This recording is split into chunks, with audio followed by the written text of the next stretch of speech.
If you love Disney and Pixar animation, then this video is going to draw you in, because today I'm staying here at the Art of Animation Resort.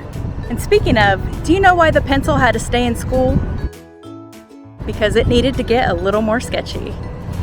Now you may notice that Matt's not with me in this video, and that's because I'm here on a girls trip with my dear friend Lisa of Travel Girl Vacations. So if you're watching this and are planning a trip to Disney or Universal, reach out to Lisa. I'll put her contact information in the description below. Her services are completely free, and she will help you draw up the most magical vacation ever. But a little bit of background about this resort. It was built in 2012 with some renovations made in 2020, and it actually wasn't supposed to be Art of Animation. In fact, it was supposed to be the second phase of the Pop Century Resort, which is right across the way, and was supposed to feature the decades 1900s to 1940s. But it's themed to 4 very popular Disney movies, as you can see displayed here. You have The Lion King, Finding Nemo, Cars, and The Little Mermaid. It has about 1,100 family suites and around 860 standard rooms. In fact, it's one of the only 2 value resorts that offer family suites. The other is the All-Star Music. So it's a great option for larger families. The family suites usually sleep up to 6 people instead of 4, and they have a few more amenities like a kitchen or an extra bathroom. It's also dog friendly, so you can bring puppers with you on vacation, which is super fun. And just for reference, there are 3 other dog friendly resorts on property. They are the Port Orleans Riverside, the Yacht Club, and the Cabins at Fort Wilderness.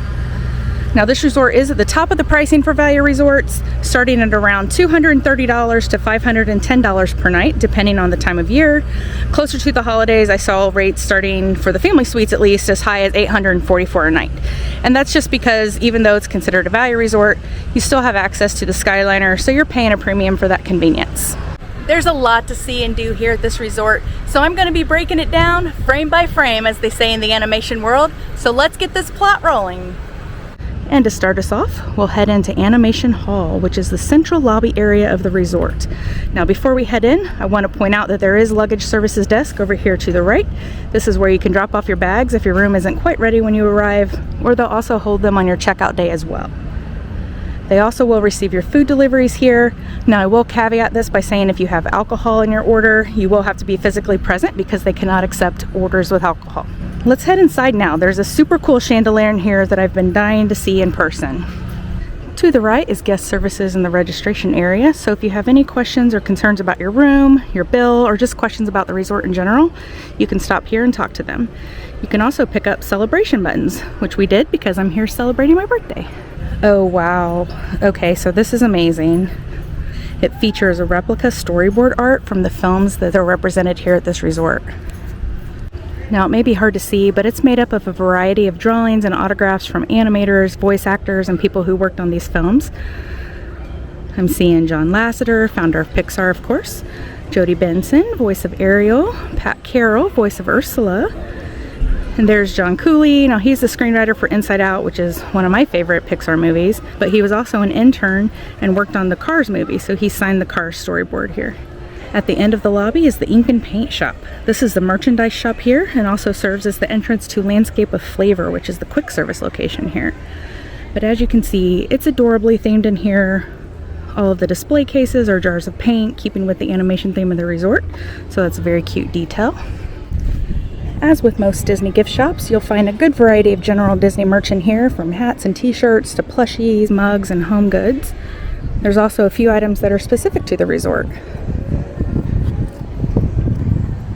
There's also a small selection of snacks and sundries here, so if you did need something for your trip or you forgot it at home, stop by and take a look and see if they have it. If they don't, you can always use the delivery service or grab an Uber. There's a nearby Publix and Target. Continuing on through the ink and paint shop, you come to Landscape of Flavor. This is your quick service location here and the only dining option here at the resort. It's a food court style that's open for breakfast, lunch, and dinner. You're bound to find something to please everyone in here, with standards like pizza and pasta, burgers and chicken, a variety of sandwiches and things like that. When we were here, they had the Halloween nachos with a pumpkin cheese sauce that was absolutely phenomenal. If you're here during the Halloween season, I would highly recommend getting these. They were very good. But speaking of food, do you know why animators love brunch? Because they can always draw sunny side up. You can also get your resort refillable mugs here.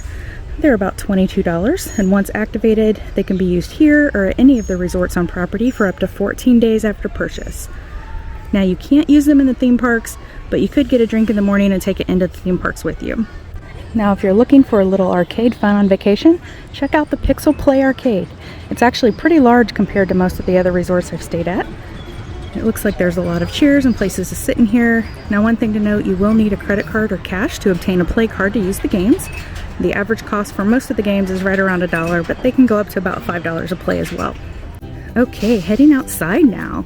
We're going to start here in the Finding Nemo area because it's the first section you'll come to as you exit Animation Hall. But if you're in the Finding Nemo area, you're going to be in buildings 4 or 5, which are considered the premium room areas, and that's because of their close proximity to the lobby and the Skyliner. As you can see, as with most of your Disney Valley resorts, the theming here is super cute. And depending on which building you're in, you're going to either be greeted by Mr. Ray or Crush.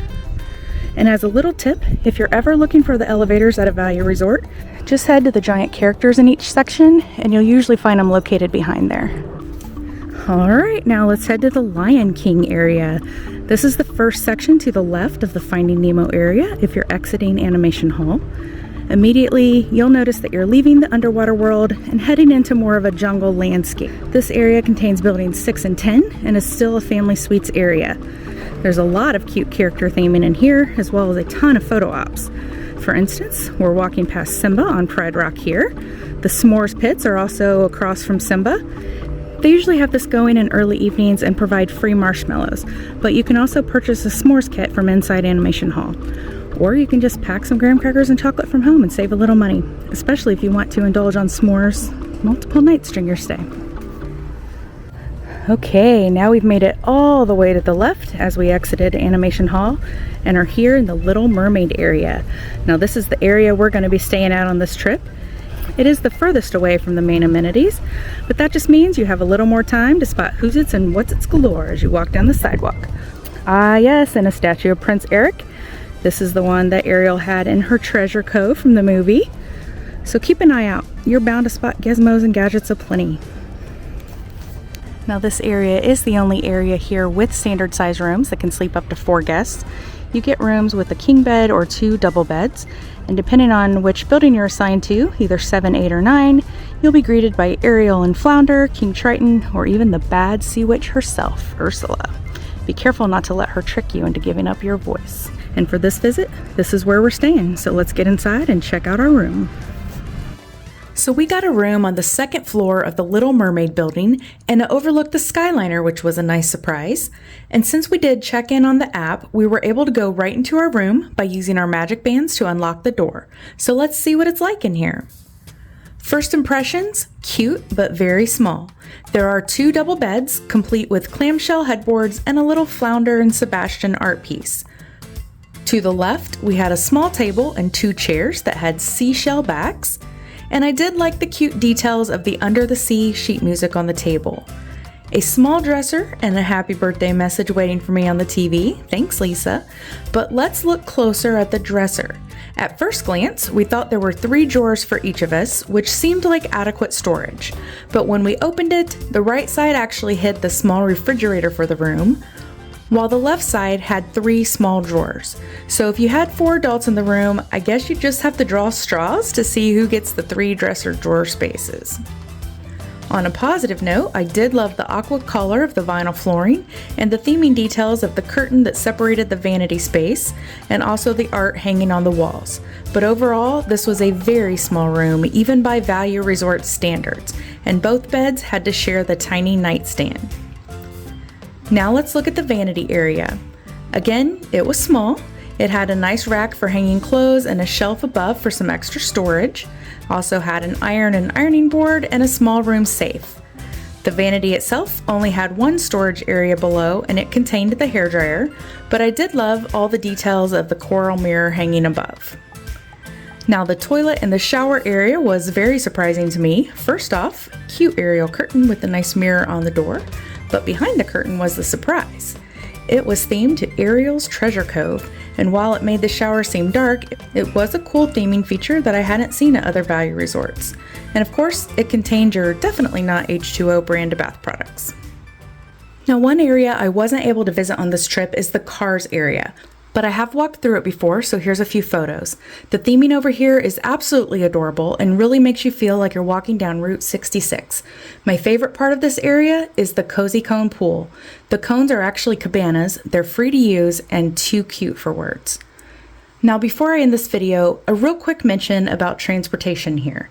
Because the Skyliner provides access to Hollywood Studios and Epcot, the buses don't usually run to those parks unless there's an issue like heavy wind or rains that shuts down the Skyliner. So if you're scared of heights or the Skyliner, that's something to keep in mind before booking a room here. But for the other parks, your bus transportation area is going to be out front of Animation Hall. They'll usually start about an hour before the parks open, sometimes earlier, and they usually run pretty frequently for early mornings and late evenings. There's always a bus schedule here you can look at. They're generally fairly accurate, but they try to keep the buses coming through about every 15 to 20 minutes at the latest. Well, that's a wrap for our Art of Animation Resort tour. I know it wasn't 100% complete, but that's because we were only here for a super quick trip for Mickey's Not So Scary Halloween Party, so I tried to highlight all of the big stuff for you.